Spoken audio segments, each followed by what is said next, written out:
normally don't go down to that next level. It's like, how's your day? How's the weather? But the more you share, the more you find that you have in common, and the less you feel judged or feel rejected by that person. So when you meet people, try to have those deeper conversations. With your friends, try to have those deeper conversations. There's a good site that's called Big Talk. It's called Big Talk, and it's actually a TED Talk video where this girl, I think she was a college student. She went around asking people like, yo, if you had 24 hours to live, what would you do?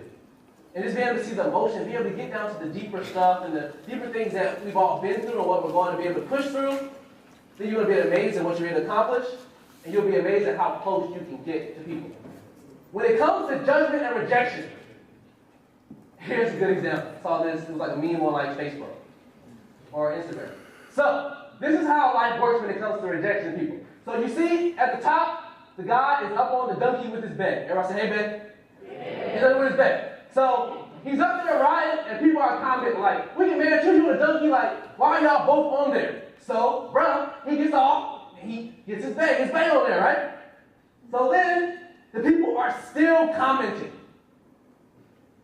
So, brother gets on. And people are what? Still commenting. So then they both get off and they say, deuces, man, you don't even know how to ride a donkey. People are still commenting. And this happens in organizations. So you're leading your organization, you have those people who don't show up to any events, come to every other meeting, and then they want to raise their hand and say something common. They're the people. People are always going to have something to say, but we have to learn to ignore those voices in leadership and ignore those voices in life, because that's when you're able to do what you want to accomplish. When it comes to judgment, one last thing I want to share, and rejection, is I heard a quote that said that on the day you die, the amount of people that will come to your funeral, that come to your burial site after your funeral, decreases by 1/3 if it rains that day. And I thought, like, dang, like how many people, or how many of you are listening to the voices of people that wouldn't even come to your burial site because it rained that day? Listen to the voices that matter. Because those are the ones that's going to get you where you need to be. There's always going to be people commenting. What is it in your life that you can push through judgment?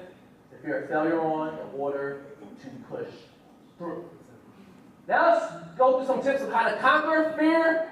I call them the fearless building blocks. All right. So 4 steps.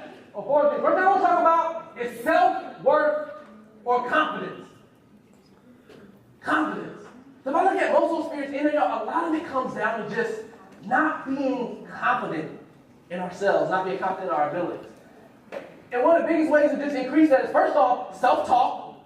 Self-talk, what you say to yourself on a daily basis really matters. It really makes a huge difference. Sometimes when I'm doubting myself, I literally look at it as a totally different voice. So a voice comes in, I'm like, shut up. I would say that. I might be someone like, who's he talking to? I'm like, shut up, I'm good. But y'all, that self-talk really, really matters. And we talked about earlier, like, who are you surrounding yourself around? We talked about getting average 5 people you spend the most time with. But something I started doing a while ago is when I get off the phone with friends, I just ask myself a simple question. Did that person add to my life or take away or subtract? And what I started doing was those people who added to my life, I started having more conversations with them. And those people who took away, who were just on there complaining the whole time, I started having less conversation with them. And this doesn't mean you're fake. I had somebody ask that, like, yo, does that mean you're not a real friend? No, you have to take care of your well-being first, and then you're able to give. So there's some once-a-week friends. There's some daily friends. There's some monthly friends.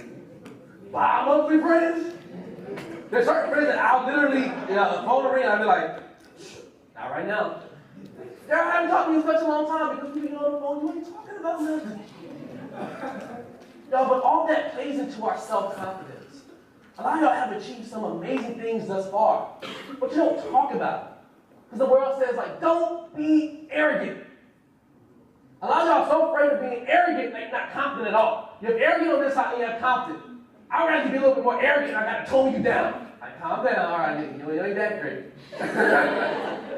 Then not be confident at all. Some people are like all the way over here. So where do you fall? Pull that confidence a little bit. Like y'all achieve amazing things.